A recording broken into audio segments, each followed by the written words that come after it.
Baik, bismillahirrahmanirrahim. Assalamualaikum warahmatullahi wabarakatuh.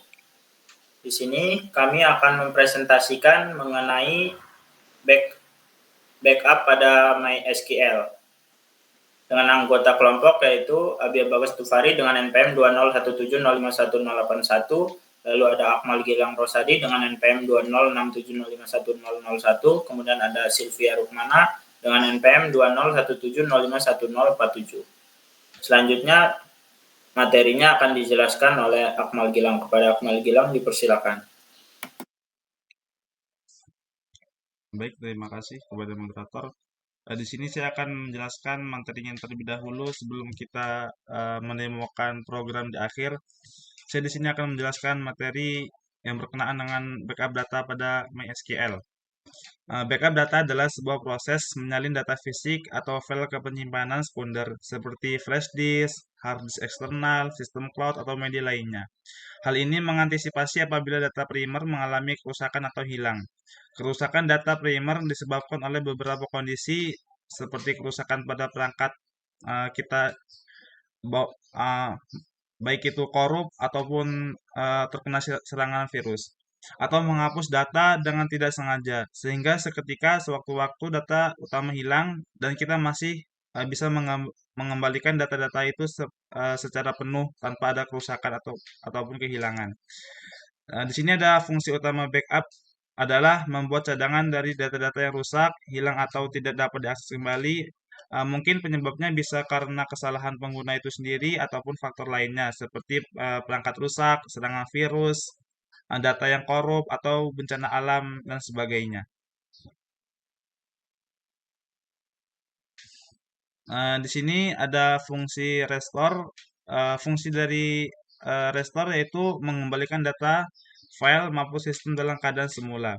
Dan secara prinsip, restore memang hampir sama dengan backup yang memiliki tujuan untuk menyelamatkan data. Nah, bedanya jika backup ini cara kerjanya dengan cara menduplikasi atau menyalin data.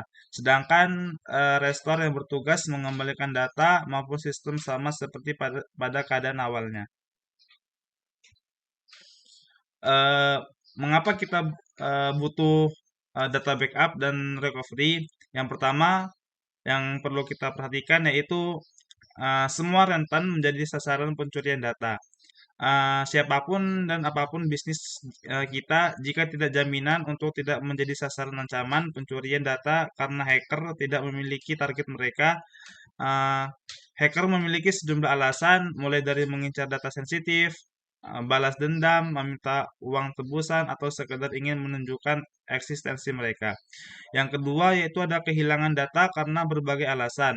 Bisnis bisa saja kehilangan data karena kesalahan manusia ataupun kerusakan perangkat hingga bencana alam. Dan yang ketiga ada tidak semua data dapat dikembalikan. Tak dapat dipungkiri jika ada beberapa data bisnis yang tidak dapat direcovery ketika sudah hilang. Yang keempat ada reputasi terancam.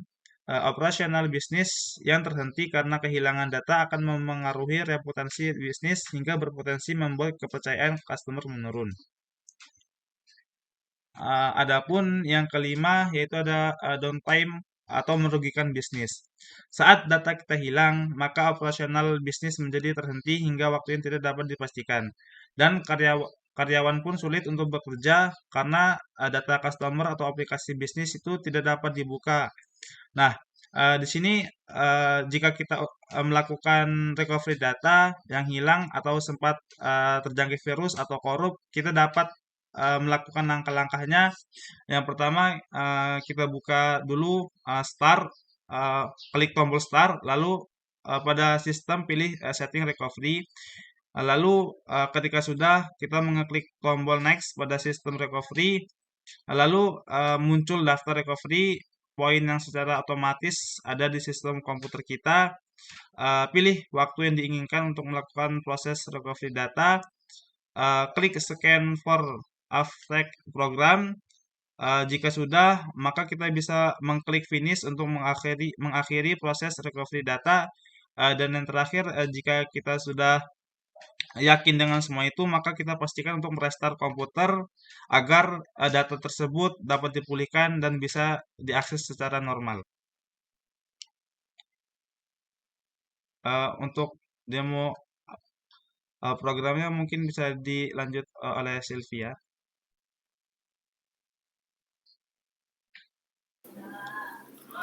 Baiklah, di sini saya akan mendemokan tentang cara membackup sebuah database. Yang pertama itu kita buka SHMPP, kemudian kita klik Start. Selanjutnya itu kita buat folder baru. Di sini saya membuatnya di data D.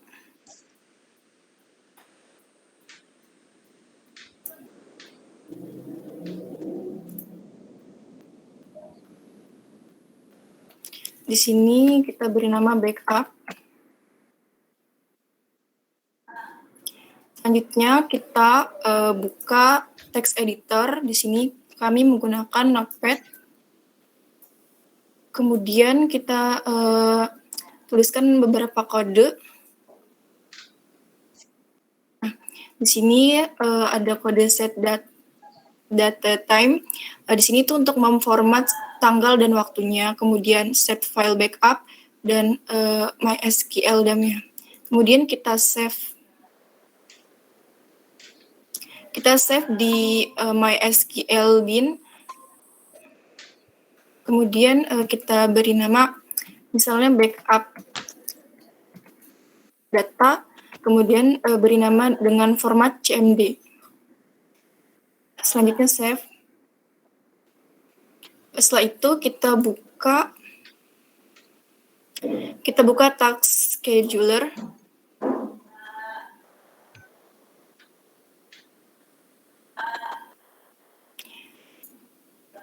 Kita klik kanan pada task scheduler library, kemudian create basic task.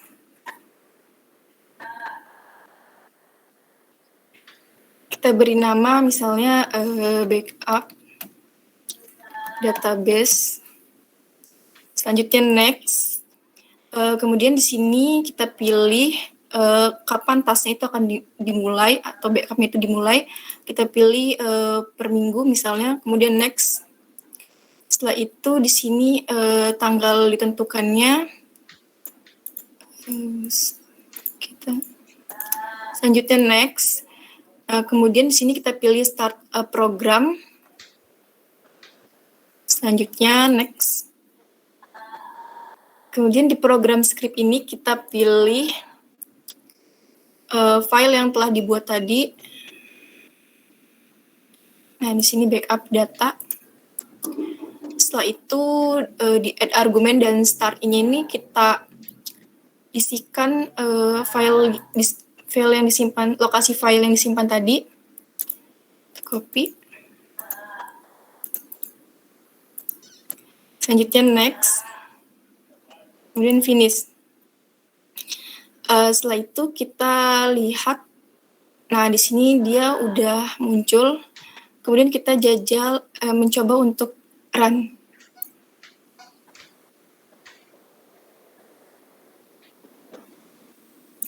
Dan kita buka di backup-nya. Nah, dia sudah muncul.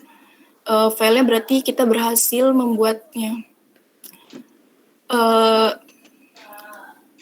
Tutorial selanjutnya mungkin akan dijelaskan oleh Abia Bagas Tefari. Pada Abia dipersilakan. Baik. Di sini selanjutnya.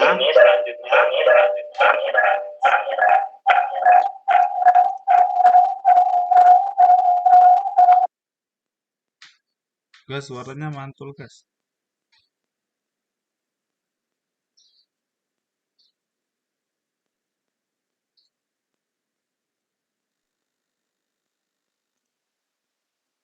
Baik, di sini selanjutnya kita akan menjelaskan mengenai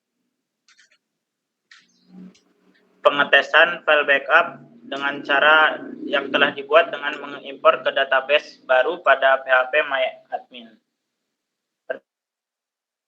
Pertama kita ke localhost PHP MyAdmin-nya.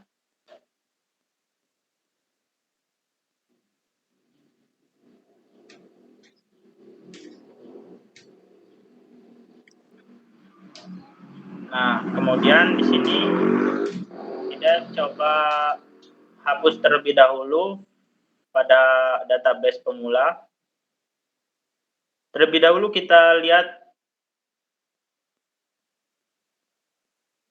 Nah, sudah. Kita hapus. Lalu selanjutnya kita buat database kosong dengan nama yang sama, yaitu dengan nama pemula.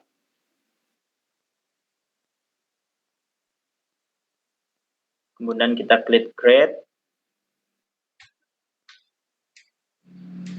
Nah, pada tampilan ini kita pergi ke menu import. Kemudian kita klik choose file dengan pilih file backup yang telah kita buat tadi.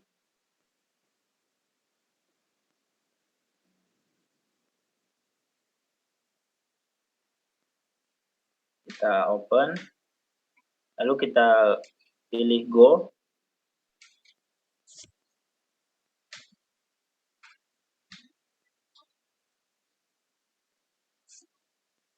Nah, di sini apabila terdapat tampilan seperti ini, maka proses restore dari hasil file backup pada database sudah berjalan dengan baik dan tabel pada database ini sesuai dengan tabel pada database sebelumnya. Lalu kemudian pada tabel tersebut kita buka data-datanya apakah sama dengan database sebelumnya. Nah, di sini tabel dan data tersebut sudah sesuai dengan database sebelumnya. Maka bisa dipastikan proses backup ini berjalan dengan baik dan lancar. Mungkin itu tadi presentasi dari kelompok kami. Apabila ada kesalahan kami mohon maaf. Kami akhiri. Wassalamualaikum warahmatullahi wabarakatuh.